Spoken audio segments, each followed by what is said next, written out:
Light a match. Go ahead, picture it. That little wooden stick, you drag it across the strip and suddenly there's a flame. A tiny, dancing yellow-orange flame. Everybody's seen it 1,000 times. Nobody thinks twice about it. But let me ask you something that might ruin matches for you forever. Where does the flame come from? Not the spark. Not the friction. I mean the flame itself. That glowing, hot, flickering thing. What is it made of? Because it's not solid, it's not liquid. You can pass your hand through it if you're quick enough. So what are you looking at? Most people, if you press them, will say something like it's burning gas or it's heat made visible. And those answers aren't terrible, but they skip over the real thing that's happening, which is so much stranger and so much more beautiful than people realize. A flame is a region in space where molecules are coming apart. That's it. That's what you're watching. You are watching molecules being ripped into pieces. And in the act of coming apart, they release energy. Some of it is light. The glow you see is the visible signature of destruction at the molecular level. That yellow part of the flame, the part you'd draw if someone asked you to sketch a candle, that's not a gas glowing. That's tiny particles of solid carbon, fragments that haven't finished combusting yet, heated so hot that they incandesce. They glow for the exact same reason a coal in a fireplace glows, or the filament in a light bulb. Any solid object heated to about 1200 degrees Fahrenheit or above will start emitting visible light. The color tells you the temperature. Dull red is cooler, bright orange is hotter, white is hotter still. That yellow flame is incandescent soot, and it's somewhere around 2000 degrees Fahrenheit. The blue part at the base, where the flame meets the wick, that's where combustion is most efficient. There's no soot left because the carbon combined with oxygen so completely. You're seeing light emitted directly by the excited molecules themselves as they snap together into carbon dioxide and water.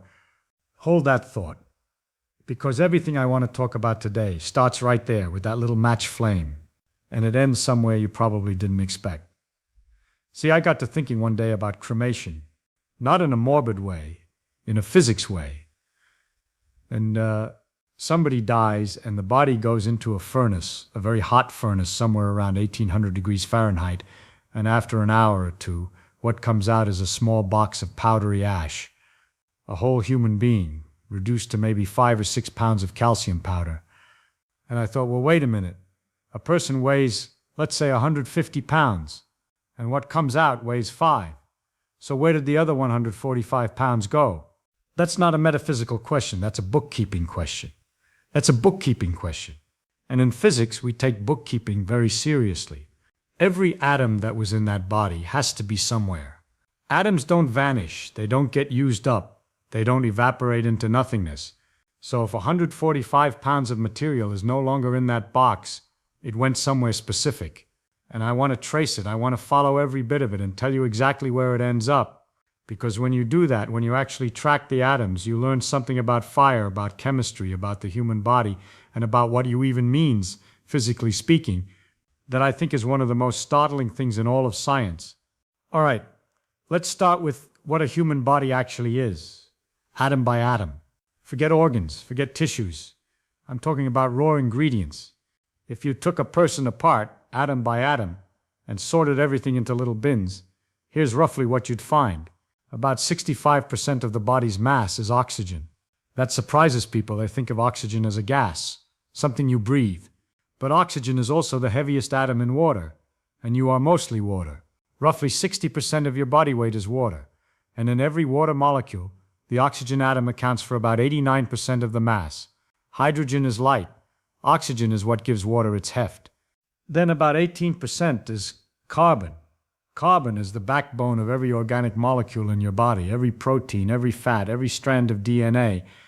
It's the structural girder that biological chemistry is built on, because carbon has this wonderful ability to form 4 bonds at once, linking to other carbons in long chains, branching networks, and rings. Your body is essentially a carbon framework decorated with other atoms. Then about 10% hydrogen, 3% nitrogen, 1% or so of calcium, almost all of it in your bones and teeth. And then tiny trace amounts of phosphorus, sulfur, sodium, potassium, iron, zinc, and a few dozen other elements in minuscule quantities. That's you. That's what you're made of. Oxygen, carbon, hydrogen, and nitrogen account for about 96% of your body mass. Just 4 elements doing nearly all the work. Now here is the critical part. These atoms are not floating around loosely. They're connected, they're bonded into molecules. The carbon is bonded to oxygen and hydrogen in fats and sugars and proteins. The hydrogen is bonded to oxygen in water molecules. The nitrogen is woven into amino acids and nucleic acids. Every one of these bonds represents stored energy. Think of each bond as a tiny compressed spring. It took energy to put that bond together, and that energy sits there, locked in the architecture of the molecule, waiting. When you eat food, what you're really doing is taking in molecules whose bonds hold energy, and your body shuffles those bonds around, releases some of that energy, and uses it to keep you warm, to move your muscles, to run your brain. But all those bonds, all that stored energy, it's still there in the body. Even after death, the molecular architecture is intact. The springs are still compressed. So when that body goes into the cremation furnace, what's about to happen is that all of those compressed springs are going to be released at once. Not gently, not gradually, the way metabolism does it over years. All at once. Violently. That's what the furnace does. Let's follow the chemistry step by step. The furnace heats the body to somewhere around 1800 degrees Fahrenheit, which is about 980 degrees Celsius. At that temperature, organic molecules cannot survive. They don't just get warm, they break. The thermal energy, the sheer vibration of the atoms at that temperature is enough to snap chemical bonds apart. Think about what heat actually is at the atomic level. Temperature is just a measure of how fast the atoms and molecules are jiggling. At room temperature, the molecules in your body are vibrating gently, stretching and bending, but the vibrations aren't violent enough to break the bonds holding them together. At 980 degrees Celsius, those vibrations become savage. The atoms are thrashing around so wildly that the bonds simply can't hold. Proteins unravel and shatter. Long fatty acid chains crack into fragments. DNA, that elegant double helix, falls to pieces. Sugars fragment. Every complex molecule in the body is torn down into simpler pieces. This first stage is called pyrolysis, the thermal decomposition of organic material. Pyrolysis, fire, lysis, breaking apart. But that's only the first act, because the furnace is full of air, and air is 21% oxygen gas, and those molecular fragments, those newly exposed carbon atoms and hydrogen atoms, are suddenly surrounded by eager oxygen molecules. And carbon has an enormous affinity for oxygen. Hydrogen does too. So what happens is immediate and fierce. The carbon atoms grab onto oxygen atoms and form carbon dioxide. 2 oxygens for every carbon, locked into a tight, stable, linear molecule. The hydrogen atoms grab onto oxygen atoms and form water, H2O, which at these temperatures is superheated steam. These are combustion reactions, and they are wildly exothermic, meaning they release energy, a lot of energy. Why? Because the bonds in carbon dioxide and water are much stronger, much more stable than the bonds in fats and proteins. In chemistry, we measure bond strength in terms of how much energy you'd need to pull the bond apart. The double bond between carbon and oxygen in carbon dioxide is ferociously strong. So when atoms rearrange from their old, relatively weak configuration into these new, more stable molecules, there's leftover energy. The atoms have settled into a lower energy state, and the difference comes flooding out as heat, as light, as infrared radiation pouring off the furnace walls, as convection currents of scorching air. The furnace doesn't supply the energy for cremation. The body does. The furnace just provides the activation energy, the initial kick to get things started. After that, the reactions sustain themselves because they're releasing far more energy than they require. This is what fire is. Every fire, from a match to a forest blaze to a cremation furnace, it's atoms finding more stable partners and dumping the energy difference into the environment. Fire is atoms relaxing. In the cremation furnace, this happens on the scale of an entire human body. The carbon that was in your muscles, your skin, your organs, your brain, every gram of it, combines with oxygen and floats away as carbon dioxide gas, up the chimney, into the atmosphere. The hydrogen that was in your water, in your fats, in every organic molecule, combines with oxygen and leaves as water vapor. Steam, also up the chimney, into the air. The nitrogen, which was in your amino acids and DNA, mostly gets released as nitrogen gas, N2, which is already 78% of the atmosphere anyway. It just rejoins the air like a drop of water returning to the ocean. It's just small amounts of sulfur leave as sulfur dioxide. Trace minerals vaporize or oxidize. So let's do the accounting. That 145 pounds I asked about, it left as gas. Carbon dioxide, water vapor, nitrogen gas, and small amounts of other trace gases. It's all still there. Every atom. Not a single one was destroyed. They just changed partners. The carbon that used to be bonded to hydrogen in a fat molecule is now bonded to oxygen in a carbon dioxide molecule, drifting through the atmosphere. The hydrogen that used to be part of a protein is now part of a water molecule in a cloud somewhere. The nitrogen that spelled out your genetic code is now just part of the air someone else is breathing. And that box of ash, what's actually in it? Almost entirely calcium phosphate, the mineral component of bone. Hydroxyapatite is the technical name. It's a crystal, a mineral lattice of calcium, phosphorus, and oxygen. And it has an extremely high melting point, well over 1500 degrees Celsius. The cremation furnace, for all its fury, isn't quite hot enough to volatilize it. So the calcium and the phosphorus stay behind, along with tiny amounts of other minerals. Sodium, potassium, bit of magnesium, traces of iron and zinc. That powdery substance people keep in urns, what we call ashes. It's essentially ground up bone mineral. Everything else, every soft tissue, every organic molecule, every drop of water left the building as gas. And if we're being precise about energy, the chemical energy stored in a human body's organic molecules is roughly equivalent to about 110,000 kilocalories. That's enough energy to power a 100-watt light bulb for roughly 50 days. During cremation, nearly all of that stored chemical energy gets released as heat and radiated away.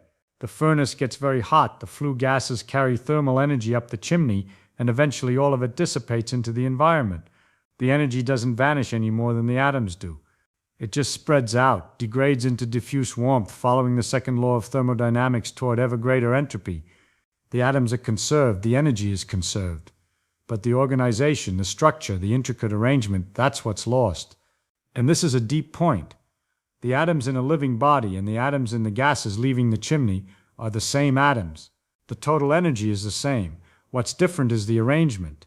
In the living body, those atoms were organized into fantastically specific structures. Proteins folded into exact shapes, DNA encoding billions of base pairs in precise sequences, cell membranes maintaining delicate chemical gradients. That organization represents low entropy, a state that's extraordinarily unlikely to arise by chance. Cremation doesn't reduce the number of atoms or the amount of energy. It increases the entropy. It takes a highly ordered arrangement and scatters it into a disordered one. And the second law of thermodynamics tells us that this direction, from order to disorder, from concentrated structure to diffuse simplicity, is the direction the universe overwhelmingly favors. You can unscramble an egg in principle. Nothing in the laws of physics forbids it. But the number of ways the atoms can be arranged in a scattered state vastly outnumbers the arrangements that constitute an intact egg. The universe doesn't conspire against order. It just has an awful lot more room for disorder. I want you to sit with the atomic picture for a moment, because it means something specific. The vast majority of what made up a human being, physically, is now distributed through the atmosphere, mixed into the air, and within days or weeks, those carbon dioxide molecules scatter across a wide area. Wind patterns carry them. Within months, they've spread across the hemisphere. Within a year or two, some have circled the entire planet. Some of that carbon dioxide will be absorbed by a tree, pulled in through the stomata of a leaf and used in photosynthesis to build new sugars, new cellulose, new wood.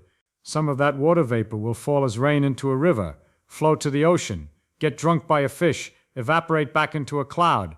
The atoms go on. They keep participating. They have no memory of where they've been, no loyalty to the pattern they were part of.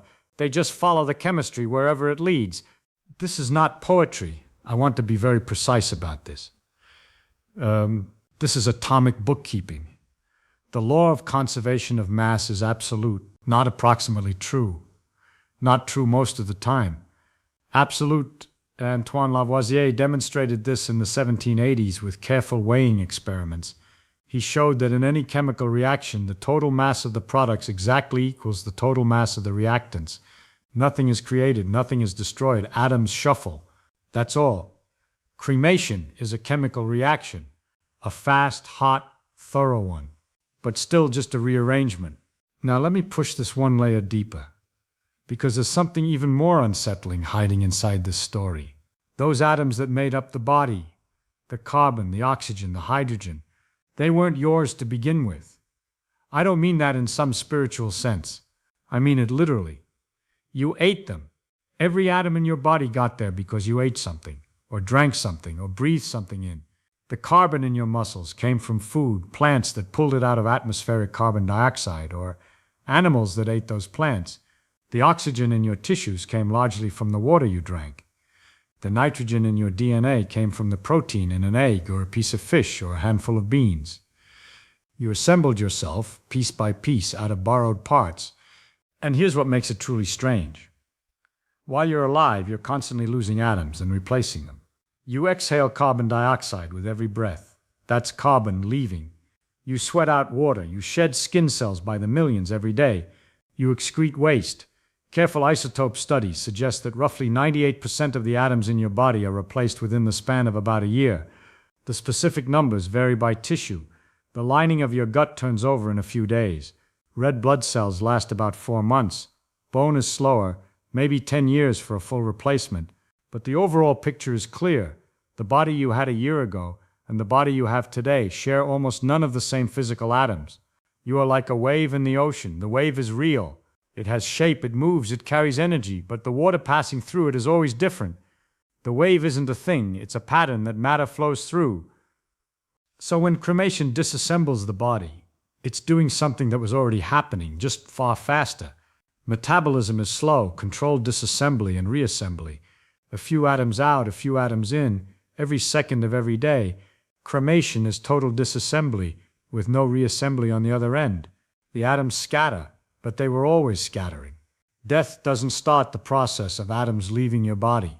Death just stops the process of new ones arriving to take their place. One more level down, we've been talking about atoms as if they're permanent little beads that get passed around forever. And for chemistry, that's exactly right. A carbon atom is a carbon atom. It doesn't wear out, it doesn't age, it doesn't degrade. But where did that carbon atom come from in the first place? The answer knocks people sideways. It was made in a star that burned and died long before our sun was born. Carbon is forged through a process called the triple alpha process, deep in the cores of red giant stars. 3 helium-4 nuclei, what physicists call alpha particles, have to fuse together under crushing temperature and pressure, around 100 million degrees Celsius, to form a single carbon-12 nucleus. 2 helium nuclei first fuse into an extremely unstable beryllium-8 nucleus, which survives for only about 10 to the minus 16 seconds before flying apart again. In that flicker of time, a 3rd helium nucleus has to slam into it and stick. The odds are absurdly small. The whole process only works because of a very particular quantum mechanical resonance, an excited nuclear state of carbon-12 sitting at exactly the right energy level, predicted by Fred Hoyle in 1953, because he reasoned that without it, carbon couldn't exist in the universe in the quantities we observe. The prediction was later confirmed in a laboratory. So the carbon in your body is the product of a quantum coincidence happening inside a dying star billions of years before the Earth existed. The oxygen was made there too by carbon capturing one more helium nucleus in a further fusion step. The calcium in your bones was built up by even later stages of stellar fusion in more massive stars. And the iron in your blood, that came from the very last moments of a supergiant star's life. Iron is the end of the line for fusion. Fusing elements lighter than iron releases energy. Fusing iron or anything heavier absorbs energy. So when a massive star's core turns to iron, fusion stalls, gravity wins, the core collapses in a fraction of a second, and the star explodes as a supernova, one of the most violent events the universe is capable of producing. That explosion scatters all the freshly forged elements across light years of space.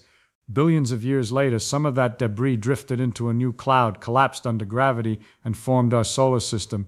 The Earth condensed out of that rubble, and everything on Earth, including every atom in you, was part of that original stellar wreckage. So when that cremation furnace burns at 1800 degrees Fahrenheit, it feels tremendous to us. And it is hot for chemistry. But those atoms have already survived the interior of a star at 100 million degrees. They'd been through a supernova. They've drifted through the cold vacuum of interstellar space for millions of years. They were crushed and heated as the Earth formed. They've cycled through oceans and volcanoes and bacteria and dinosaurs and ice ages for 4.5 billion years. And then for a brief window, perhaps 70 or 80 years, some of them were arranged in the particular pattern that called itself a human being. Then the pattern dissolves, and they move on to the next thing. The furnace doesn't destroy anything. It can't. You would need nuclear reactions, the kind that happen inside stars or in particle accelerators, to actually transmute one element into another. Chemical fire can't touch the nucleus. It only rearranges the electrons, the outer social life of the atom. The atom's identity lives in its nucleus, in the count of protons, and that comes through cremation completely untouched. Carbon is still carbon, oxygen is still oxygen. They've merely changed addresses. And this is where the physics becomes, I'll say it, breathtaking. There is no sharp physical boundary between you and everything else. The atoms cycle through. The pattern is temporary. The matter is as old as the stars that forged it. You are not a fixed object. You are a process, a temporary, self-sustaining, brilliantly organized eddy in an ongoing flow of atoms that have been circulating for billions of years and will circulate for billions more. The flame of a cremation furnace is not an ending. It's a transition, a rapid redistribution. The carbon goes back to the carbon cycle. The water goes back to the water cycle. The nitrogen goes back to the nitrogen cycle. Every atom returns to the pool from which it was borrowed, and new patterns, new organisms, new configurations of matter will borrow those atoms again. Some already are. So the next time you light a match and watch that little flame dance on the end of the stick, remember what you're seeing. Atoms finding new partners, chemical bonds breaking and forming, stored energy spilling out as light. And you're seeing in miniature the very same process that would one day return every atom in your body to the wider world. The flame doesn't destroy, it rearranges. And the atoms were never yours to keep. They were just passing through. Pick up any object near you, a pencil, a cup, a leaf off a tree. Every atom in it was once part of something else entirely, and every atom in you was once part of something else too and will be again. If that thought makes you feel small, I understand. But I think it should make you feel enormous. You are made of the universe, not as a metaphor, as a measured, verified physical fact. And the universe has never once held still. Tell me this, knowing what you now know about where your atoms came from and where they'll go, does it change what the word you means to you?